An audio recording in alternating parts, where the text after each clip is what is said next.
We capture thousands of images of ourselves every single year.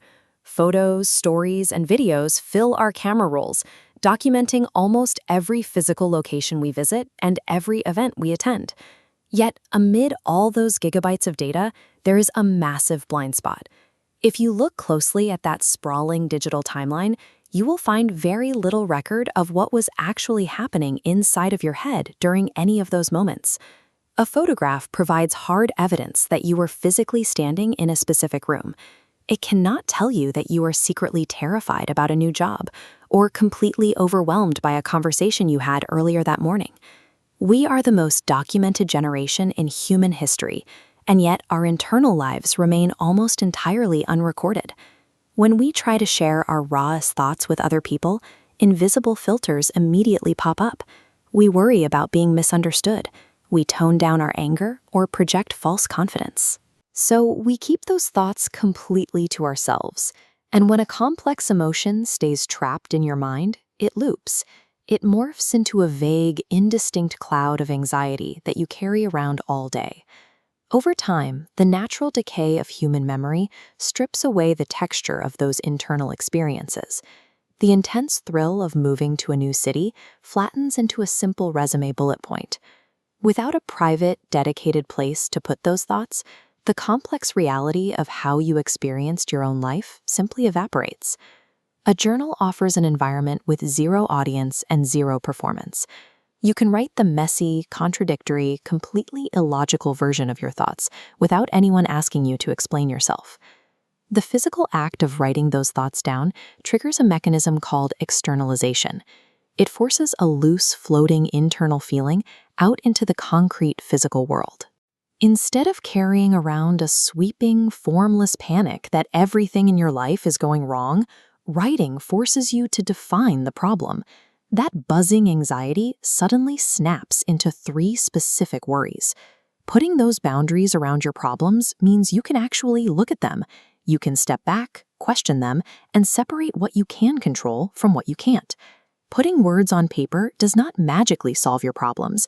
It provides the necessary structural boundaries that make those problems solvable. Scientists study this process through something called expressive writing. This is a structured method where people write deeply about their thoughts and feelings surrounding significant experiences.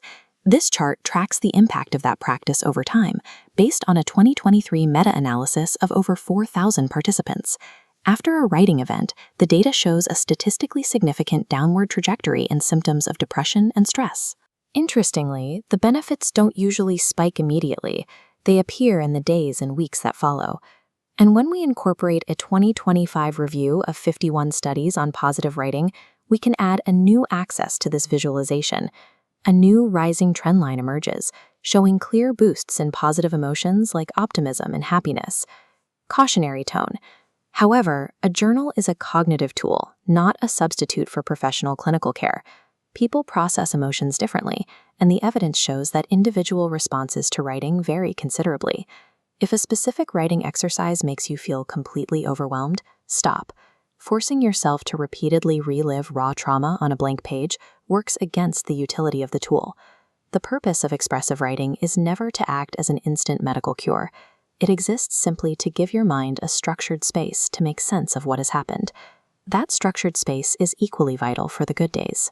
Practitioners often use a gratitude journal to answer simple questions like what went well today. This technique actively trains human attention to notice positive things that usually fly under the radar. Documenting a great meal, a problem you finally solved, or anticipating a new opportunity stops those fleeting moments from vanishing into the blur of everyday routine. When you write down what you enjoyed, you create a deliberate, tangible archive of happiness that your memory would inevitably lose on its own.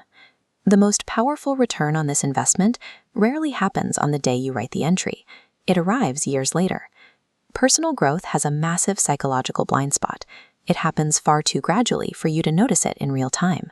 You don't wake up one morning and suddenly realize you've matured.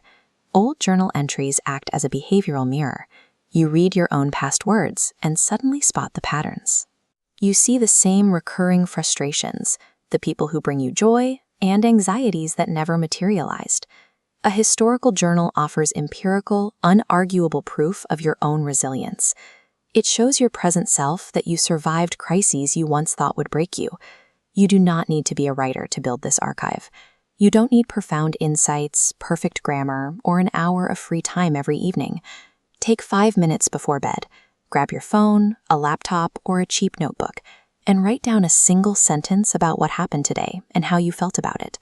You are not completing a writing assignment. You are simply leaving a small piece of yourself somewhere your future self can find it.